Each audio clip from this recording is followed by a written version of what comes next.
So welcome to my revision class of consumers equilibrium, one commodity and two commodity case. Tomorrow I am going to take your test on this topic. तो इसलिए मैं तुम्हें revise करा रहा हूँ consumers equilibrium, one commodity and two commodity case. Consumer equilibrium का मतलब होता है बैलेंस करना. एक कंज्यूमर उस स्टेट पे इक्विलिब्रियम होगा जब उसको मैक्सिमम सेटिस्फैक्शन मिलेगी. क्या मिलेगी? मैक्सिमम सेटिस्फैक्शन मींस यूटिलिटी उसकी मैक्सिमम होगी. ठीक है. अब हम इसको दो कंसेप्ट्स में पढ़ेंगे, पहला वन कमोडिटी केस में और दूसरा टू कमोडिटी केस के अंदर. कंज्यूमर इक्विलिब्रियम की असम्पशंस हैं कुछ.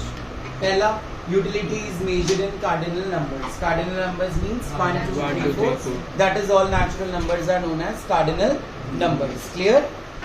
जो कंज्यूमर है वो रैशनल है. रैशनल मीन्स उसको पूरी नॉलेज है, प्रॉपर नॉलेज है, उसको हर एक चीज पता है कि मेरे लिए क्या सही है और क्या गलत. हम इस चैप्टर में कार्डिनल कंसेप्ट ऑफ यूटिलिटी पढ़ रहे हैं. यूटिलिटी दो तरह की होती है, one is marginal and one is total utility.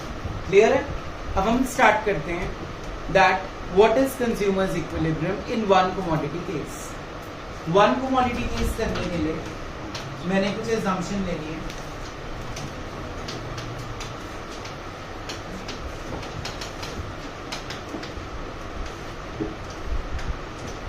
Marginal utility of x is equals to price of x. Marginal utility of x, x का मतलब यहाँ पे है commodity. पॉज करना. जो मार्जिनल यूटिलिटी है ऑफ एक्स, एक्स क्या है यहाँ पे हमारे पास? कमोडिटी. वो किसके इक्वल होनी चाहिए? Price of x. P means price. अब यहाँ पे मैंने जब आपको टॉपिक पहले ओरिजिनली पढ़ाया होगा, मैंने एक्स को कुछ एज्यूम किया था. सपोज आइसक्रीम के कप्स. अब this marginal utility of x is in the form of cardinal numbers and this price is in form of money. So these two cannot be compared because numbers cannot be compared with money. First of all you have to convert these numbers. आपको इन numbers को convert करना पड़ेगा mu of m में, that is marginal utility in terms of money. तो जो हमारी condition बन गई कंज्यूमर्स इक्विलिब्रियम की, वो बन गई mu of m is equals to price of x. ठीक है? क्योंकि मनी को ही मनी के साथ क्या कर सकते हैं हम? कंपेयर. स्टैटिस्टिक्स में ये चीज पढ़ी होगी, height of one person cannot be compared with the weight of another. So in order to compare the two things, there should be some common base between the two. तो आप numbers को money के साथ compare नहीं कर सकते. आपको marginal utility of x को पहले money की form में convert करना पड़ेगा, उसके बाद ही आप comparison करोगे. ठीक है? Okay, there is a situation I am going to ask you people.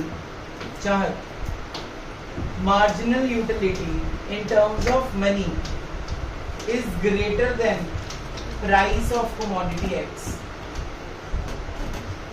Will you buy the commodity further?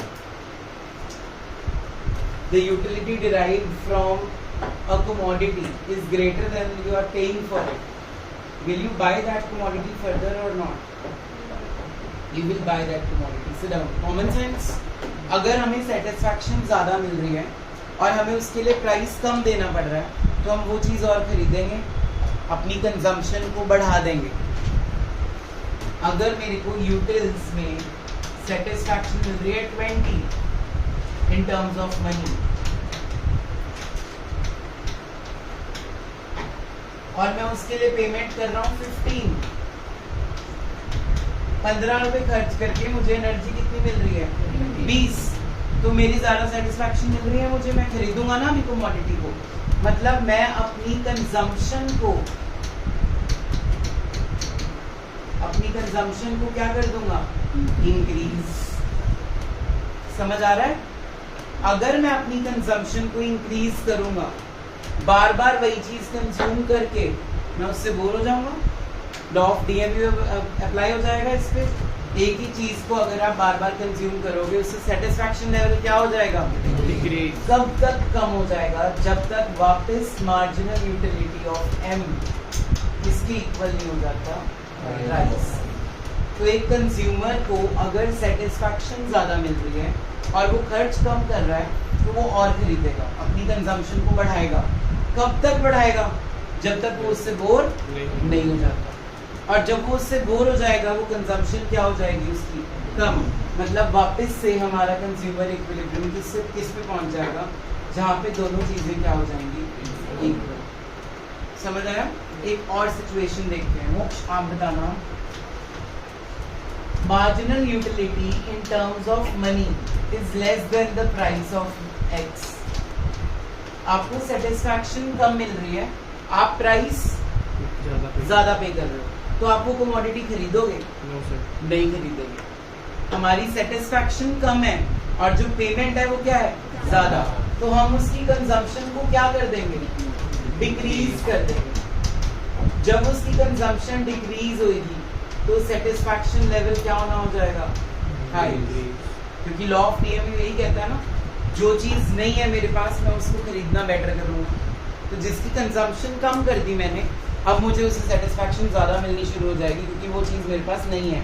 तो चीज का पता भी तब लगता है जब वो चीज आपके पास नहीं होती। तो अगर ऐसा होगा तो आप कंज्यूमर इक्विलिब्रियम वापस कहाँ पहुंच जाएगा?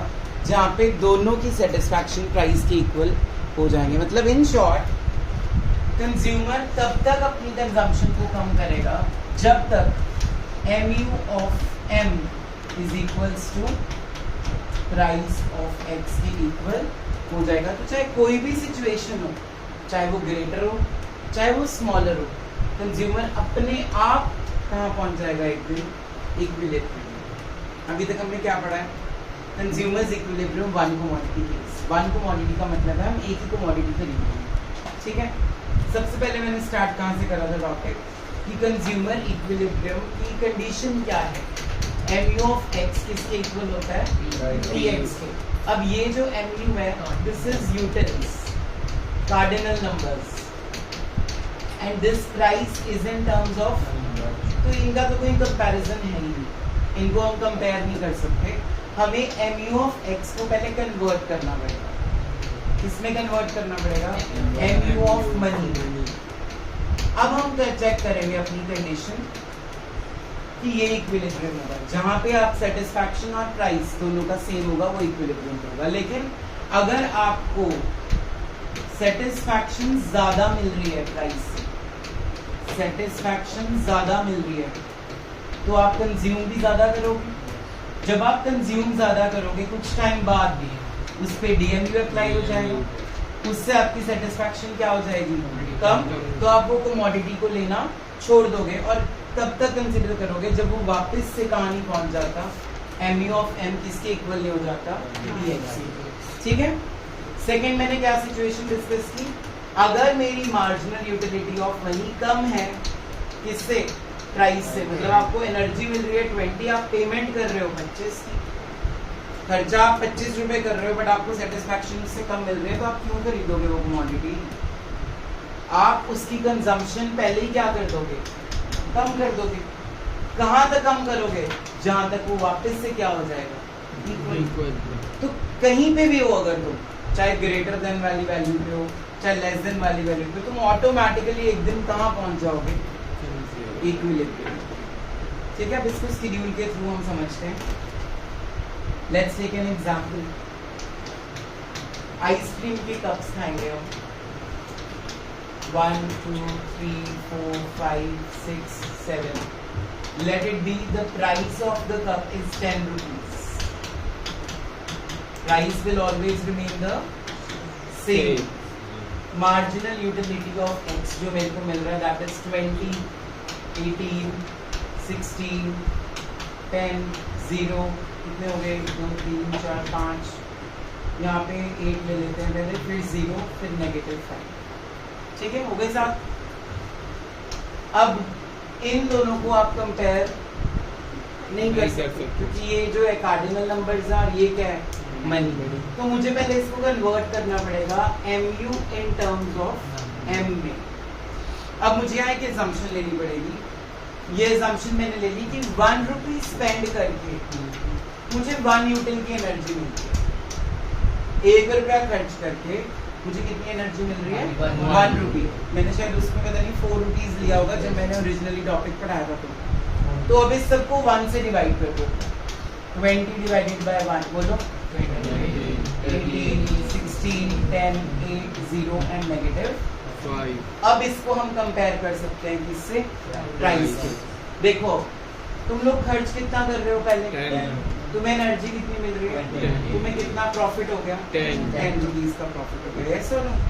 तुम खर्च कितना कर रहे हो? 10। एनर्जी कितनी मिल रही है? 18। कितना प्रॉफिट हो गया? 8।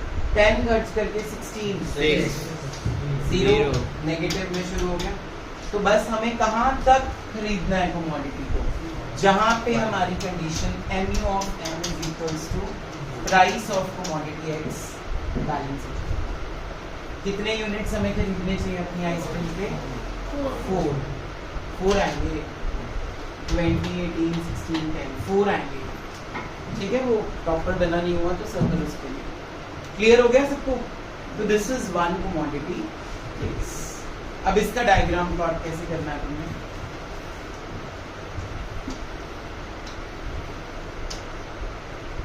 यहाँ पे ले लेंगे हम कप्स,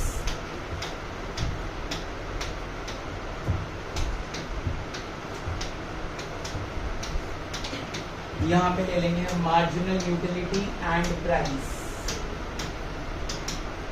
पॉइंट्स लगा लेना। यहाँ पे आइसक्रीम के cups,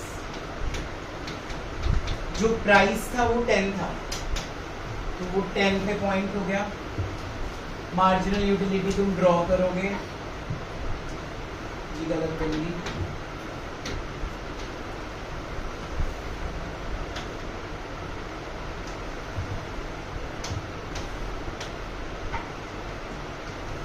this is price. Marginal utility जहां कट करेगी उस पॉइंट को क्या बोलेंगे? और वो किसके ऊपर आएगा? 4th कप के ऊपर आएगा, क्योंकि 4th पे हमारा आंसर है। ये आपने प्रॉपर प्लॉट करना है पॉइंट्स लगा के, फिर ये 0 भी होगी और नेगेटिव भी जाएगी according to your data. So this is the complete question of one commodity case for 6 months। ठीक है, how the question can come in the paper numerically also. आपको क्वेश्चन ऐसे भी आ सकता है, marginal utility of commodity X is 20 in terms of money and price of the commodity is 5. Is the consumer in equilibrium? आपको utility कितनी मिल रही है? 20. Marginal utility in terms of money should be equal to price. 20 is equals to 5. Yes or no? No. The consumer is not at equilibrium. ये लिखने के बाद पूरा आपने जो भी केस होगा वो एक्सप्लेन करना है, जो भी न्यूमेरिकल में पूछा है। ठीक है, चले आगे। Two commodity case.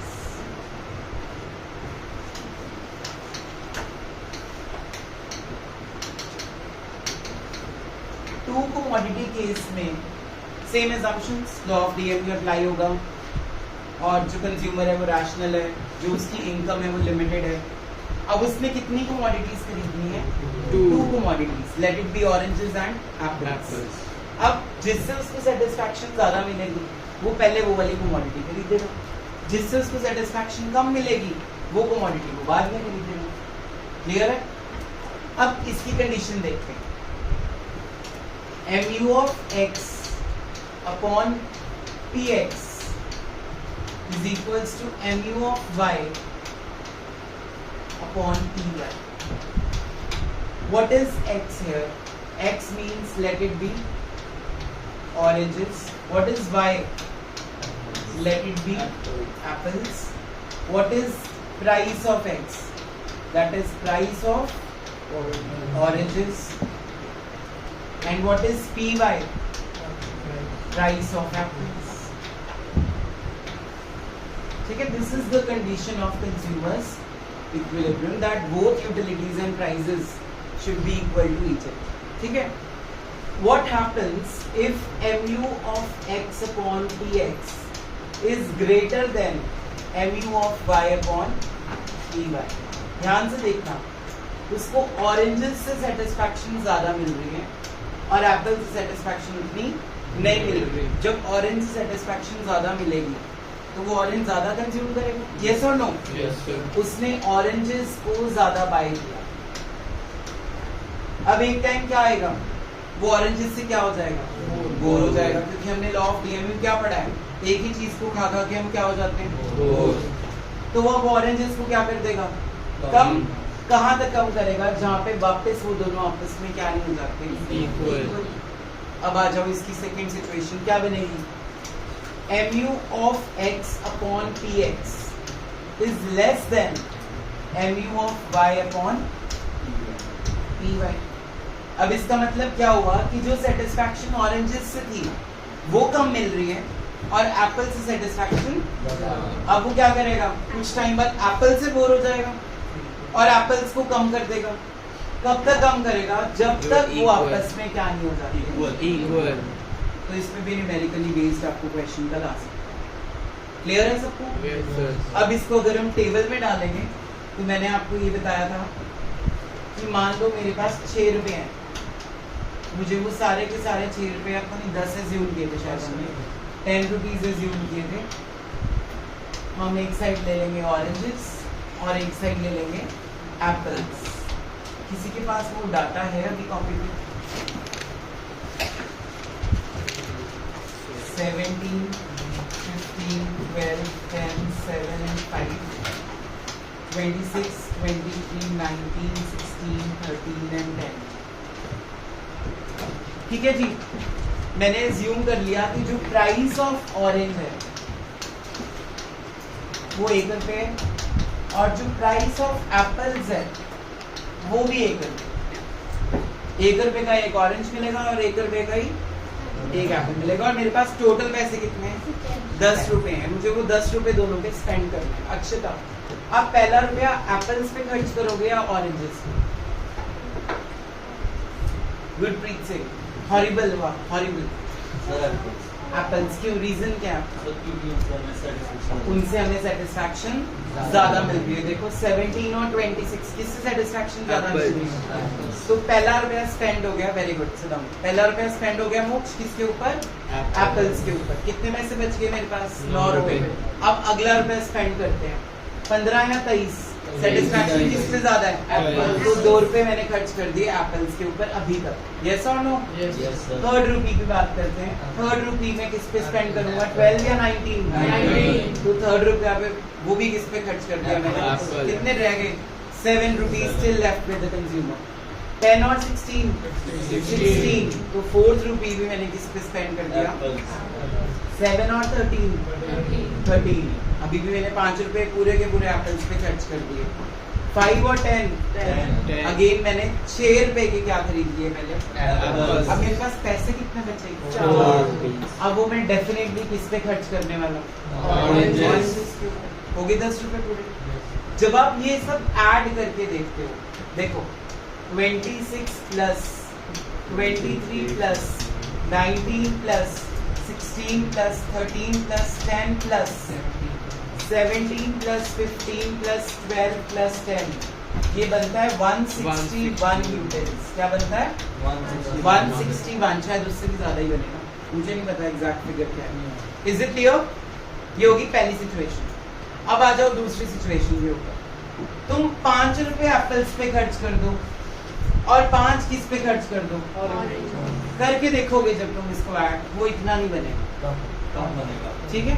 और क्या कर सकते हो तुम 6 रुपए के क्या खरीद लो और 4 रुपए के क्या खरीद लो, तब भी वो इतना ऐड करके। तो मैक्सिमम सेटिस्फैक्शन कंज्यूमर को कब मिल रही है, जब वो 6 रुपए किस पे खर्च कर रहा है, एप्पल्स के ऊपर, और 4 रुपए किस पे स्पेंड कर रहा है, ऑरेंजेस पे। अब देखते हैं हमारी कंडीशन। हमारी कंडीशन थी mu of x upon px is equals to mu of y upon py। 6th के ऊपर mu क्या है, 10। फोर्थ के ऊपर mu क्या है 10 हो गई equal 10 is equals to 10 yes or no Yes, sir. और प्राइस मैंने दोनों का क्या एज्यूम किया One. सो मेरी कंडीशन यहाँ पे बिल्कुल फुलफिल हो रही है and this is known as two commodity Yes. very very important the question can be asked numerically also that mu of x is greater than mu of y upon px py Yes.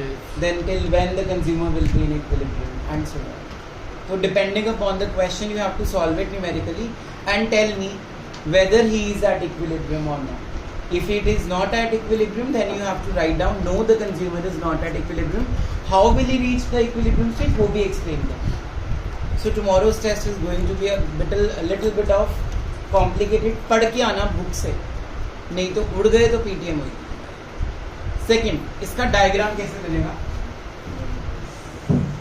इसके diagram में आपको दो graphs को combinedly बनाना है एक को zero से इस साइड शुरू करेंगे एक को जीरो को इस साइड से शुरू करेंगे एप्पल्स की यूटिलिटी यहाँ बन गई ऑरेंजेस की यहाँ बन गई जब वो कट कर रहे होंगे आपस में वो पॉइंट होगा पॉइंट ऑफ Equilibrium.